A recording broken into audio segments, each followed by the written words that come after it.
Hello guys, full time in Greece. Arsenal are through to the next round of the Europa League after a 3-2 victory over Benfica. Sorry this is slightly late, I had to make a call during the second half and so I recorded it and I've just watched it on catch up.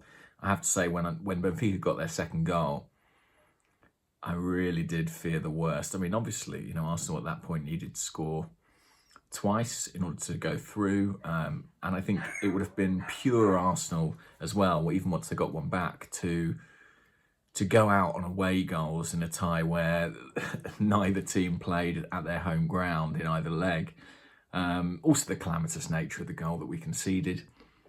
Danny Ceballos had a dreadful night all round, conceded the free kick for the first, misjudged header for the second, although I think he could have done with a bit more communication from those around him as well.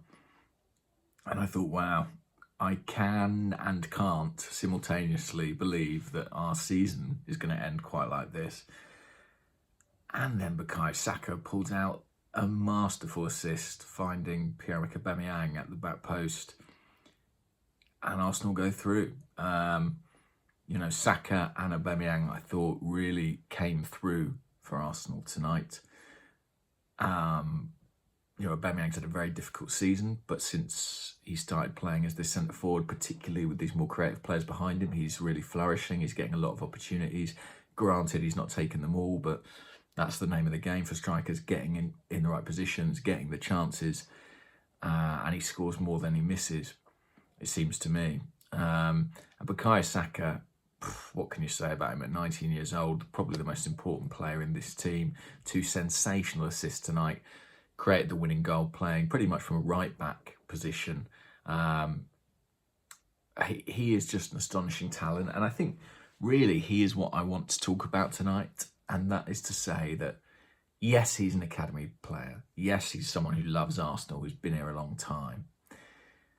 But Arsenal cannot afford to be complacent about having a talent of this calibre. What I mean by that, I think sometimes we think, well, he's an Arsenal kid. He'll stick around, he'll want to be here come what may. We're going to have him for the next 10 years of his career. And we should have learned by now that football doesn't work like that. And when you have these guys who are elite talents, invariably they get to the top by hook or by crook. They go all the way. And I really think it looks like Bukayo Saka is going to be someone who goes all the way. And sometimes it doesn't work out. We all remember Jack Wilshere. But Saka has all the tools, all the attributes. Arsenal can't be complacent. They can't assume that he's happy to be, battling for a Europa League qualification place. Because, yes, he's 19, but invariably footballers enjoy the peak of their career earlier and earlier at the moment. And he might be looking at it and thinking, listen, by the time I'm 21, I want to be at the very top. 21, 22, 23. I don't think that's unrealistic at all, given his talent, given his maturity, given what he's producing at this point. If Arsenal want Bukayo Saka to be part of their future, they have to keep pace with him. And that's a challenge. That is a challenge. I don't know how feasible it is, but I want to see the club do everything they can to be a place where this player can fulfill his potential. Because Arsenal right now aren't going to take Saka where his ability, I think, deserves to be. And I don't take any pleasure saying that, but, we don't look set up for that sort of success. And I just don't want to see us let this star outgrow our potential. I want to see our potential match his. And I mean that not just for Saka, but I also think Kieran Tierney. I think because Kieran Tierney's British and because he came from Scotland, there's sort of an assumption that he'll just be happy at Arsenal forever. Whereas I look at it and I go, well, as far as I can see, he's in the top 2 or 3 left backs in the Premier League. And if he keeps playing like this with this sort of consistency and he stays fit, I think the best clubs in Europe are going to look at Kieran Tierney. And if they don't, it's their loss. But why would they not?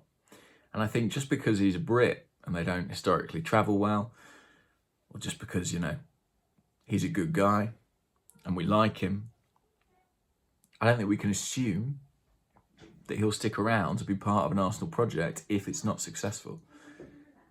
Arsenal are very fortunate that they have a few gems. And I think the onus, the responsibility is on the club to build a team that can fulfill these players' goals.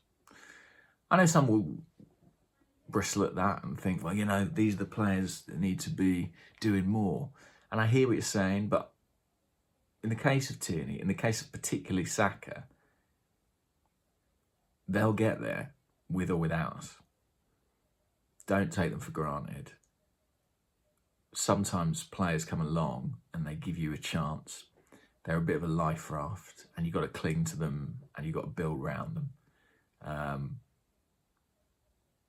You don't get forever. You don't get as long as you think. Contracts in football, you can sign a 5-year contract. Let me tell you, 2 years into it, things can move, things can change. So I don't wish to be gloomy on a night where Arsenal go through. I just think Arsenal have something very special in Bukayo Saka, and I hope that they realise that, respect that. I think they do. They've got to know after he bailed them out like he did tonight. I'll leave it there. Speak to you on Sunday after the Leicester game. Sorry about the mess, by the way. I'm absolutely run off my feet at the moment. Bye.